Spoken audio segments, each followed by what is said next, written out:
Hiya. We're headed off to the Pacific Northwest on our big century hike, which is a discontinuous, disjointed, discombobulated trek all around the Pacific Northwest, but I don't know, we may just keep the car going. Who knows where we'll head this summer? Into Colorado, Utah, Wyoming, Idaho. We went to Wyoming last year. I weighed 100 pounds more than 100 pounds more than I weigh right now. And so we're celebrating my 100 pounds of weight loss with 100 miles of hiking. But luckily it's not 100 miles in one segment. But Alistair and I are a little bit concerned about some aspects of our century hike. Well, there's gonna be cold and food, the two biggest problems. There's also gonna be bathroom, which is less of a problem, but still. The bathrooms at campgrounds is on Alistair's number 3 on his list. Okay, so number 1 is the cold. Number 2 is the food. Number 3 is the bathrooms. Number 1, cold. You know what, you guys? It's cold when you're camping in a tent. That's what we've learned, haven't we? Even colder for who? Yeah, you know what? It's been a lot colder for me. We did practice camping about 3 weeks ago near Sedona. I froze. I mean, I really, really froze. It was very cold. I have lost over 100 pounds, so I've lost 122 pounds now. You know, for many years, I've carried around the 120 pounds of insulation, and it makes a really big difference when you lose it. You're just a lot colder. And I think the diet, a restricted calorie diet, is making me colder as well. I'm going to have to increase my calories on this hiking adventure. I'm definitely concerned. I was very cold. One problem with that practice camping is that the sleeping bag didn't get packed for me, and what I ended up with was like a spare bag that we use as padding. Boy Scout bag. The Boy Scout bag, because that bag came from my husband's like Eagle Scout days back in the 1980s. Not good. At least I didn't have to sleep in it. You were very lucky. You got to sleep in, a decent bag. So, a decent bag is on the list. Oh my gosh. Frederick's is actually probably the best out of... Yeah, Frederick's is a little bit of an upscale bag. Mine and Alistair's are just kind of normal bags, but they're going to be a lot better than the 1980s Boy Scout bag. We're really sure about that. Oh my goodness. And they managed to find me a puffy. Oh my gosh. Yeah. Alistair, you should run in and get the yellow puffy and we could show it to them. These guys laugh at me when I wear it. Okay, so you're about to see why. Very good. He's wearing it. This is the first time I think he's actually worn it. Come on, honey. Right here. Oh, there he is. Okay. Very good. The bumblebee puffy. So yeah, hey, it fits me. I was just happy it fits. I guess I didn't care as much that it's yellow and I look like a, I don't know, bumblebee or Tweety. But yeah, at least you get the neck coverage and the head coverage and stuff. So For me, it's mouth coverage with full face coverage. Oh, full face coverage, yeah, in the bag, so especially. So anyway, Alistair, I really think we can survive, though it is the Pacific Northwest. I'm a little bit scared about that, but we've camped in some cold places, so hopefully it won't be colder there. This is very warm. And we can always head to the coast, which is more moderate. So we'll see. We can do it. We can do it. We can beat the cold. We can beat the cold. But what about the food? So food is number 2 on his list of what scares him about the Pacific Northwest, and it scares me too, I think for different reasons. Tell us why it scares you. Well, the food isn't very good. The food isn't very good because I'll tell you what, on these camping trips, I do not cook. I don't cook.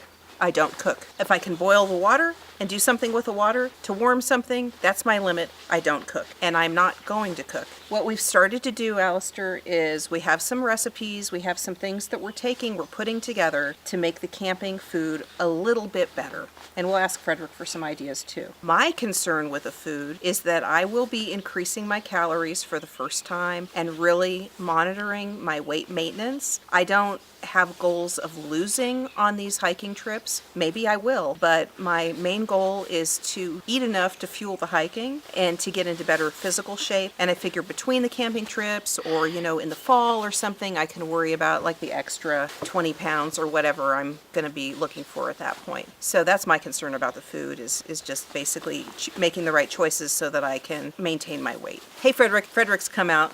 Come here, honey. Here, Alistair, sit on my lap. Make room for Rico. Okay, very good. So Frederick, what are some of the food requests that you've made for this trip? I'd like to bring stuff that we can roast with our campfire, like hot dogs or marshmallows. Drinks. And maybe bring some chocolate and graham crackers Ooh, so s'mores. that we can make s'mores. Okay, so some of the traditional camping fare, I think that's a great idea. We can definitely do that. There's some good quality items of those things, so we can do that. And that should step it up for Alistair a little bit, who's concerned about the food. Do you have other concerns, Frederick? I'm not really concerned about the bathroom, actually. Okay, so Alistair says he's not concerned about the bathroom. I really hadn't thought about that issue, but I think that might be number 3 on my list.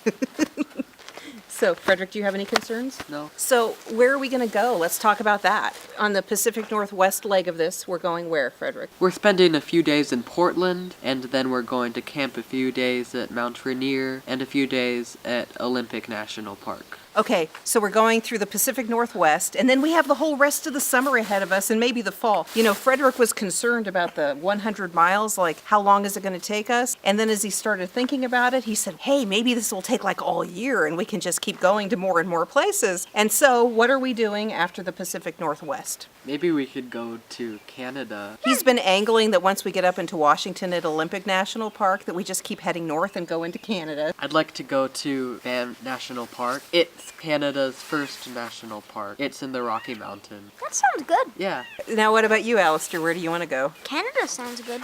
You want to go to Canada? So, okay. I didn't know you guys were that interested in Canada. Okay, that's awesome. I'd love to go too. But... I'd also like to go to Alaska and maybe South America, New Zealand. Okay. A bunch of places. The car is going to have a very hard time getting to New Zealand, Frederick. So Switzerland. and to Switzerland, you guys. If you really want to go to Switzerland, don't try to drive there. No, I don't think that will work.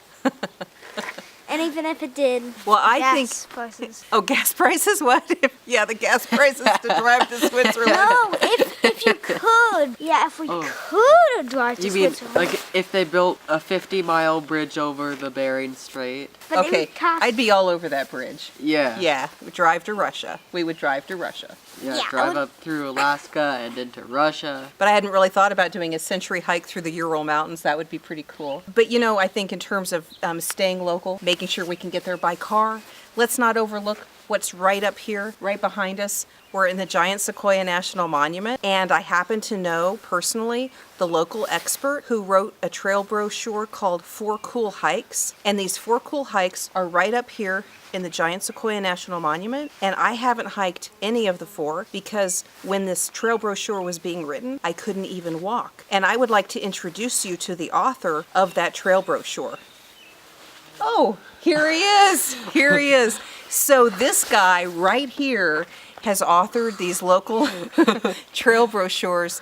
Okay, so those 4 hikes are what, about how many miles? 15. About 15 miles. So we're going to do those 15 miles here. We're going to do them sometime this summer, between our trips maybe. And this kid, I mean, these brochures, it's so great. He crowdfunded this job for himself making those brochures because here in this monument, which is, by the way, one of the monuments that Trump is trying to cut, has had no resources for hiking, but this guy has worked it out. And these are in distribution and have been really popular up here. But the thing is, I haven't even hiked them. I haven't been in shape to hike them, and now I will train through the Pacific Northwest so I can get up and hike some of these, because like Lion Ridge is what, how many feet elevation change? 1,000. Okay, so you know it's not a little hike, and it's what, it's 2 miles up? Yeah, 2 miles up and 2 miles back down. 2 miles back down, okay. Yeah, so 2 miles and 1,000-foot elevation change. Okay, that's cool. We're going to do that. It's right up there. Okay, so dreams of Europe, New Zealand, South America. I'd like to see the Andes Mountains. Okay, but would you settle for Colorado and Idaho Yeah. and yeah, Wyoming? Okay, good. So we're venturing north in a couple of weeks. How are you guys feeling about it? I'm excited about the trip. One excited, one going to sleep. I'm excited too. We have a lot of things in store for us. We have some really cool little things we'll be exploring along the way. I don't know, I kind of hope we'll have like the access to like do some live videos as we're traveling. I do know of a couple of super cool things that we are going to find that you guys will really find to be cool too. What? It's a secret. It is a secret. Aw. Anything else? The only thing now is Let's- I need water. Alistair needs water, so we're gonna say bye-bye. Bye-bye. Peace out. I don't know what that means. I really don't know what that means. I guess I kind of do what it means, but I do know. Yeah, I guess I kind of do know what it means, but kind of. He looks so funny. I think he's looking at his reflection in the door. He somehow is making the yellow puppy look cool. No, it's not. Yeah, maybe he's not. Yeah, remember, this has full face coverage. Bye-bye, Alistair.